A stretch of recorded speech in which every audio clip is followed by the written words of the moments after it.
O objetivo que eu tenho hoje à noite com vocês é de despertar, de te levar a um despertar profundo sobre a vida, sobre o propósito, possibilidades.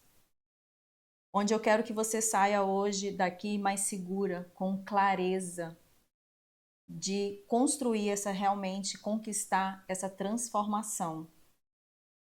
Combinado?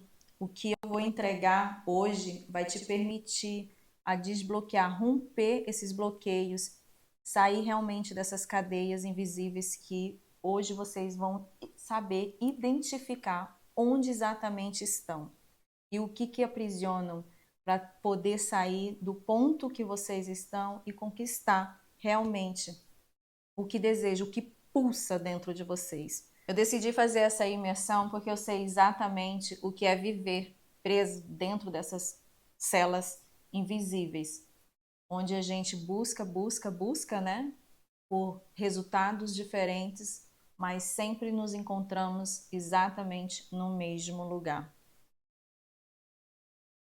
Não poderia começar diferente, contando a minha história, mas eu quero trazer a atenção de vocês nesse ponto sobre a minha história. Aqui não quero falar sobre minhas formações, do que eu trabalho. Acredito que todas que estão aqui, a maioria devem me conhecer. Mas eu quero que vocês olhem hoje para essa linha cronológica aqui como... Não sei se aqui tem alguém da área da saúde. Mas todas as vezes que vocês vão a um médico, vocês precisam contar o caso de vocês, certo? Vocês vão para o médico e vocês começam a contar. Vocês precisam contar o que está acontecendo. E eu quero exatamente que vocês olhem essa história minha aqui como um caso clínico, certo? Para chegarmos a um diagnóstico. Eu peguei as partes assim, são os pontos que eu falo que foram os pontos mais fortes da minha vida. Aqui eu tinha, em média de 5 ou 6 anos, eu não me recordo muito bem da minha idade aqui, mas o interessante é que quando eu estava montando esse material, eu tinha todas as fotos o mesmo semblante, gente, o mesmo. Eu era aqui muito chamada, rotulada como a chata, emburrada e a encrenqueira. Esses eram meus rótulos que por muitos anos eu escutei. Natural de Guajará-Mirim, Rondônia, filha de Arnaldo e Fátima, eu sou a filha do meio de 3 filhos. Cresci em um ambiente familiar, turbulento, muito disfuncional, marcado por muito consumo de álcool e violência verbal e física. Eu quero que vocês, eu vou pontuar aqui antes, não quero que vocês olhem para essa história com dó, não. Eu quero que vocês hoje realmente olhem como um caso clínico de vocês. Vocês vão aprender hoje comigo o que é olhar, fazer um caso clínico de uma história. Vocês vão entender o motivo. Não estou aqui tampouco falando mal dos meus pais. Ao contrário, eu já ressignifiquei isso e honro a minha história. Por isso que exatamente hoje eu cumpro uma missão. Meu pai era muito ausente no trabalho, minha mãe sobrecarregada. Fazia o possível, ambos, por nós 3. Só que minha mãe aqui é aquela famosa guerreira, que muitos gostam de elogiar uma mulher e que para mim repele totalmente esse elogio. E tem todo um sentido. O pano de fundo de uma mulher de guerreira, gente, tem uma mulher exausta emocionalmente, fisicamente, psicologicamente, muito ferida, carregando bagagens pesadas de histórias do passado. Assim como meu pai também, de muitos abusos das histórias da vida dele passada. E vocês vão entender no decorrer da aula e vão lembrar exatamente do que eu estou falando. Aos 15 anos, 20 dias depois da separação dos meus pais, eu me tornei uma adolescente com autoestima baixa. Todos os relacionamentos que eu tive a partir daqui foram todos, absolutamente todos abusivos. Aceitava situações de constrangedoras para ser validada, com medo da rejeição. Aqui eu me tornei uma adolescente rebelde. Tudo que vocês imaginarem para tentar chamar a atenção dos pais e das pessoas, aqui eu fiz. Com 18 anos, eu ingressei na faculdade. Falta de autonomia. Aqui foi um marco para mim, porque quando eu cresci, eu acredito que muitas de vocês também, né? Escutando que para ser gente precisava estudar, concluir um curso superior.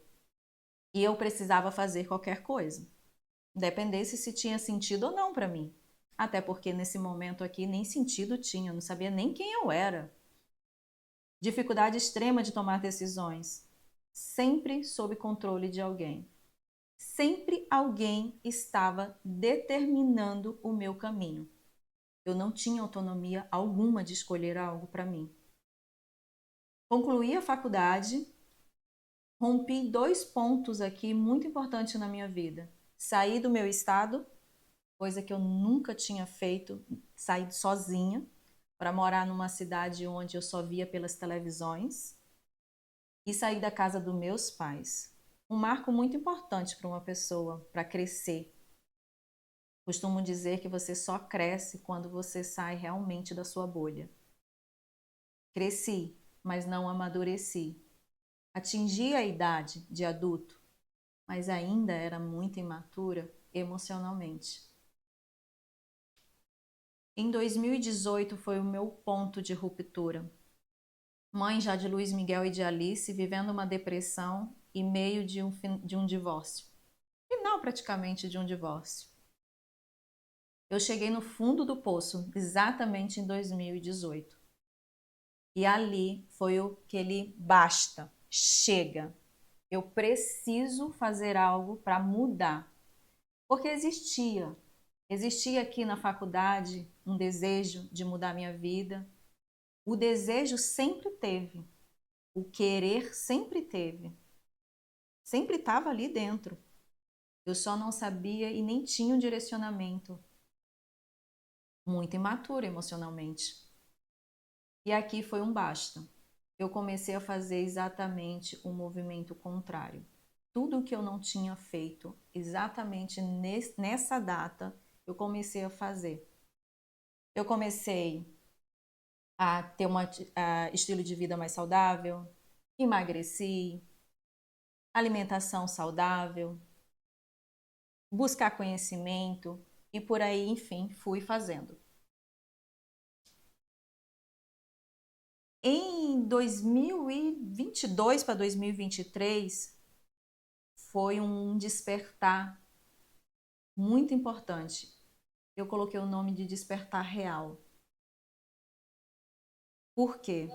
Dentro de uma relação, de um relacionamento, eu me deparei que eu estava repetindo padrões. Por que a pergunta? Por que eu caminhei tanto? Eu acredito que muitas vão se identificar. E quando tomam uma decisão, caminham, mas lá estão exatamente na mesma situação. Muda-se o cenário, muda-se os personagens, mas os resultados são os mesmos. E ali, o que aconteceu? Que nesse meio tempo de 2018 para 2022, 2023, o meu ego era tão elevado que eu não olhei realmente o que precisava olhar. O medo da rejeição e do abandono estava exatamente lá. Eu construí uma autoestima totalmente distorcida. Porque quando eu estava dentro dos meus relacionamentos, não só afetivos, gente, os relacionamentos profissionais, quando eu tinha um líder, eu era explosiva. Quando eu era líder, eu era explosiva. Eu estava exatamente aqui comentando com os meninos que Deus está me dando uma aprovação hoje, devido ao atraso, e falei para ele, se fosse alguns anos atrás, eu já tinha explodido dentro dessa sala. E eu, numa paciência do mundo, estava preocupada somente com o compromisso com vocês. Mas exatamente aqui eu observei, eu identifiquei E o que me levava a todo tempo no mesmo resultado, tanto nas relações afetivas, em relação ao dinheiro financeiro, em relação ao meu profissional, em relação ao meu desenvolvimento como pessoa, estava exatamente no que a criança lá de trás sentia, medo da rejeição e do abandono. Eu criei uma máscara, uma personagem da mulher forte. Aquela que a gente olha no espelho e fala assim, eu sou foda, eu vou fazer acontecer. Mas na verdade, alguém apertava um botão e acionava completamente. Eu me desconstruía completamente em milésimo de segundo. Porque eu não estava com minha autoestima fortalecida. Eu criei um personagem, eu criei uma máscara para viver isso por muito tempo e o meu ego não me deixava enxergar onde realmente era a ferida. E pela primeira vez eu olhei para dentro e reconheci. Eu me acolhi. O que acontece toda aquela história ali? O que eu quero trazer para vocês? Que enquanto vocês não tiverem a percepção de quem vocês são, nada muda. Absolutamente nada. Então eu faço uma pergunta para vocês. Quem é você no maior tempo estado quando está sozinho? Sabe? Sem as câmeras, sem os holofotes. Sem teu marido, sem teu filho, sem tua amiga na frente. Quem é você?